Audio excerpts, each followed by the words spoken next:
কেমন হয় যদি স্যামসাং এর ডিভাইসগুলো আরো অনেকটাই কম দামে আপনি কিনতে পারেন, তাও আবার স্যামসাং এর কাছ থেকে কিনবেন, অফিসিয়াল ওয়ারেন্টি সহ তো কিনবেনই। এমন কিভাবে বলা যায়, ধরুন এই স্মার্টফোনটার দাম 1,30,000 টাকা, সেই ফোনটাই আপনি এখন কিনতে পারছেন স্যামসাং থেকেই কিনতে পারছেন মাত্র 80-90 টাকায়। তাহলে কেমন হয়, বা আরও অনেকটা কম দামে হতে পারে। স্যামসাং এমন একটা দারুণ সুযোগ নিয়ে আসতে চলছে ব্যবহারকারীদের জন্য, যারা স্যামসাং এর প্রিমিয়াম স্মার্টফোনগুলো ব্যবহার করতে চাচ্ছেন কিন্তু অনেক বেশি দাম কিনতে পারছেন না, তাদের জন্য এটা খুব দারুণ একটা সুযোগ দেবে। স্টে টিউন, এ ব্যাপারে তো আলোচনা হবেই। বাট আরও একটা সুখবর হলো, আমরা ওপেন এআই শুনছিলাম যে ChatGPT একটা স্মার্টফোন নিয়ে আসতে চলছে, এবং সে ব্যাপারে এখন অনেক তথ্য রয়েছে আমাদের কাছে, এমনকি কোন এসওসি থাকবে সে ব্যাপারটা আপনারা জানতে পারবেন।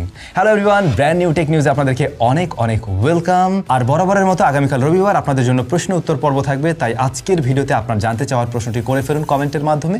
কালকে দেখা হচ্ছে আপনার প্রশ্ন নিয়ে। সেই সাথে আপনাদের মধ্য থেকে যে কোনো একজন লাকি উইনার গিফট পেতে চলছেন প্রতি সপ্তাহের মতোই। তাহলে শুরু করছি স্যামসাং এর নিউজটা দিয়েই। স্যামসাং এর ডিভাইস এখন থেকে ব্যবহারকারীরা বেশ কিছুটা কম দামে কিনতে পারবে। মূলত স্যামসাং একটা নতুন সার্ভিস নিয়ে আসছে যাকে বলা হচ্ছে সার্টিফাইড রিনিউড ডিভাইস।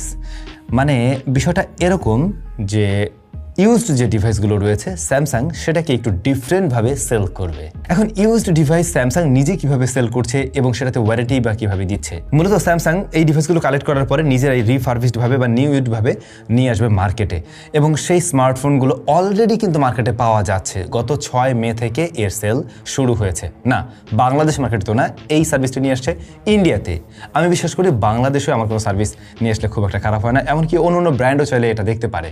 বিষয়টা এমন, ওরা যে কাজটা করবে, স্মার্টফোনগুলো কালেক্ট করবে, কালেক্ট করার পরে সেগুলোতে কোনো ইস্যু আছে কিনা সেগুলো তো অফিসিয়ালি ফিক্স করা হবেই উইথ অফিসিয়াল পার্টস, এবং প্রত্যেকটা ডিভাইসেই ওরা নতুন করে আবার সফটওয়্যার দিবে। নতুন করে সফটওয়্যার দেওয়ার ফলে এগুলোর এক্সপিরিয়েন্স কিন্তু আরও বেটার পাওয়া যাবে। এমনকি 1 বছরের ম্যানুফ্যাকচারিং ওয়ারেন্টিও ওরা প্রোভাইড করছে এই ডিভাইসগুলোতে। তো আমার যেটা মনে হয়, বর্তমানে স্মার্টফোন মার্কেটে যে মারাত্মক রকমের ক্রাইসিস আমরা দেখছি বা দামের যে হাইক, সেই জায়গায় এটা কিন্তু দারুণ একটা সুযোগ দিতে পারে। যেহেতু আমরা সরাসরি অফিসিয়ালি স্যামসাং থেকে কিনছি জিনিসটা, আবার ধরুন ওয়ারেন্টির ব্যাপারটা আছে, আমি প্রিমিয়াম ফোন ব্যবহার করতে পারছি অনেকটা কম দামে, সব কিছু মিলে এই জিনিসটা কিন্তু আমার কাছে বেশ ভালো মনে হচ্ছে এবং বেশ ভালো রকমের এই সারা ফেলবে বলে মনে হয়। ইন্ডিয়ার ক্ষেত্রে অলরেডি আমরা দেখেছি এই ডিভাইসগুলো ওরা স্যামসাংয়ের অনলাইন ওয়েবসাইট থেকে নিতে পারছে, এমনকি ওদের যে স্টোর সেখান থেকেও নিতে পারছে। ব্যাপারটা কিন্তু বেশ জোস। আমার মনে হয় বাংলাদেশ মার্কেটে এমন কিছু হয়ে গেলে খুব একটা খারাপ হয় না। আপনাদের কি মতামত অবশ্যই কমেন্ট করে জানাবেন। রিসেন্টলি হয়তো খেয়াল করছেন ওপো তাদের ফ্ল্যাগশিপ স্মার্টফোনগুলোর ক্যামেরা নিয়ে খুব ভালো রকম কাজবাজ করছে। তো Oppo find x 10 Pro Max এই ডিভাইসটার রিয়ারে আমরা 3টা শুটার দেখছি, এবং 3টাই 200 মেগাপিক্সেল করে, মানে প্রত্যেকটা শুটার 200 মেগাপিক্সেল। তো এর মাঝে কি রয়েছে, নিশ্চয়ই টেলিফটো রয়েছে, মেইন রয়েছে, আলট্রাওয়াইডটাও কি 200। কি একটা অবস্থা! এমনকি 200 মেগাপিক্সেল একটা সরাসরি চলছে। নেক্সট আপনারা বেশ কিছু ডিভাইসে আসতে দেখবেন সবগুলোতেই 200 মেগাপিক্সেলের ক্যামেরা, এরকম একটা ব্যাপার।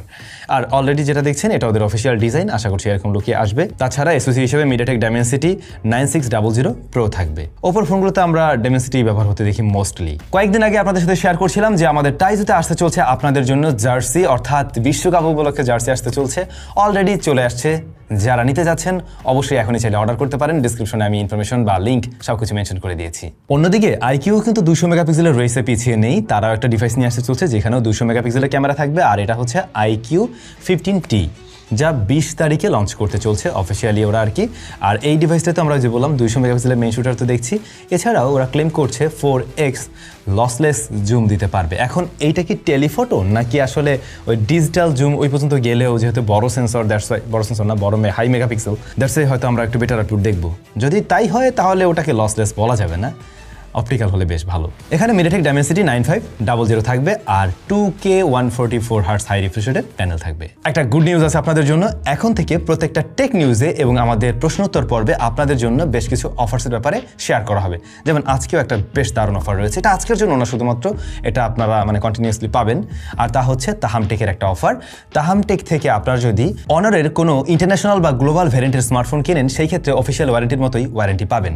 অর্থাৎ আমরা নর্মালি চাইনিজ ভ্যারিয়েন্ট বা অন্য ফোনের ক্ষেত্রে যেগুলো আনঅফিসিয়াল ডিভাইস সেগুলোর ক্ষেত্রে দেখতে পাই হয়তো বা সার্ভিস ওয়ারেন্টি থাকে, আইদার 1 সপ্তাহের একটা রিপ্লেসমেন্ট গ্যারান্টি, এরকম কিছু থাকে। বাট তাহাম টেক দিচ্ছে অনারের ইন্টারন্যাশনাল গ্লোবাল ভ্যারিয়েন্টের স্মার্টফোনগুলোতে একদম অফিসিয়াল ওয়ারেন্টির মতোই ওয়ারেন্টি, সেক্ষেত্রে আপনাকে আলাদা করে কোনো চার্জও দিতে হবে না। ডেসক্রিপশনে ওদের ইনফরমেশন মেনশন করা আছে।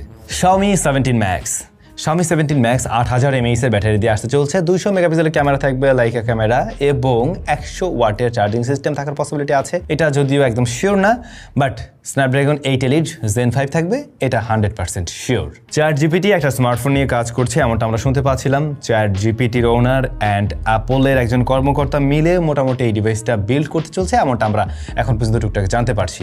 তবে নতুন বিষয় যেটা জানা গেছে, Dimensity 9600 এই এসওসি স্মার্টফোনটিতে থাকতে পারে বা থাকবে। তবে এই এসওসি কাস্টমাইজড, ChatGPT নিজের মতো করে কাস্টমাইজ করে নিয়েছে এবং এই ফোনটা আমরা রেগুলার ফোনগুলো যেমন অ্যাপ বেসড হয়ে থাকে দেখি, ওই রকম অ্যাপ্লিকেশন বেসড হচ্ছে না। এটা মোটামুটি বলা যায় যে ওই এআই এর থ্রুতে, এআই অ্যাসিস্ট্যান্টই আপনার কাজগুলো সব করে দেবে, এই ধরনের একটা ফোন ওরা নিয়ে আসতে চলছে। আমাদের ফোনগুলোতে রেগুলার আমরা যেভাবে অ্যাপগুলো ব্যবহার করে নিজেদের মতো করে, এখানে বিষয়টা ওরকম হচ্ছে না, ওই এআই অ্যাসিস্ট্যান্টই আপনার হয়ে সব কাজগুলো করে দিচ্ছে। কবে নাগাদ এই ফোন আসতে পারে সে ব্যাপারেও কিছু তথ্য আছে, লাইক এটা এবছরের শেষ দিকটাতে আইদার একদম 2027-এর শুরুর দিকে আসার পসিবিলিটি রয়েছে। এবং যেটা বলছিলাম, Dimensity 9600 যে এসওসিটা থাকবে, এটা customised on device AI process করার মতো ক্ষমতা থাকতে হবে তার, বা ওইভাবে ওরা কাস্টমাইজ করছে এবং রিয়েল টাইম এআই ফিচারও এখানে যুক্ত হতে চলছে। সো আই থিঙ্ক ইন্টারেস্টিং কিছু, খুবই ডিফারেন্ট কিছু স্মার্টফোন জগতে। দেখা যাক যদি স্পেশাল জিনিসটা আসে, বাংলাদেশে আসলে আশা করছি আপনাদের সাথে শেয়ার করা যাবে। এই মুহূর্তে ঈদ উপলক্ষে বেশ কিছু অফার টফার চলছে বিভিন্ন জায়গায়। আপনারা যারা স্মার্টফোন কেনার চিন্তা ভাবনা করছিলেন, হুট করে দোকানে গিয়ে কিনে না এসে একটু আপনারা চারিদিকে খোঁজখবর রাখুন। বিভিন্ন স্মার্টফোন ব্র্যান্ডগুলোর যে অফিসিয়াল পেজগুলো রয়েছে সেগুলোতে একটু নজর রাখলে দেখবেন যে ওরা কিছু কিছু অফার নিয়ে আসছে। এরপরে আপনি মিলিয়ে আপনার মতো করে ওই ডিভাইসগুলোর থেকে যে কোনোটা চয়েস করে নিতে পারেন, যদি আসলে আপনাদের নতুন ফোন কেনার প্ল্যান থেকে থাকে। মোটামুটি আজকের মতো এই ছিল আমাদের টেক নিউজ। আগামীকালকে আপনাদের সাথে দেখা হচ্ছে। প্রশ্ন করে ফেলুন ঝটপট।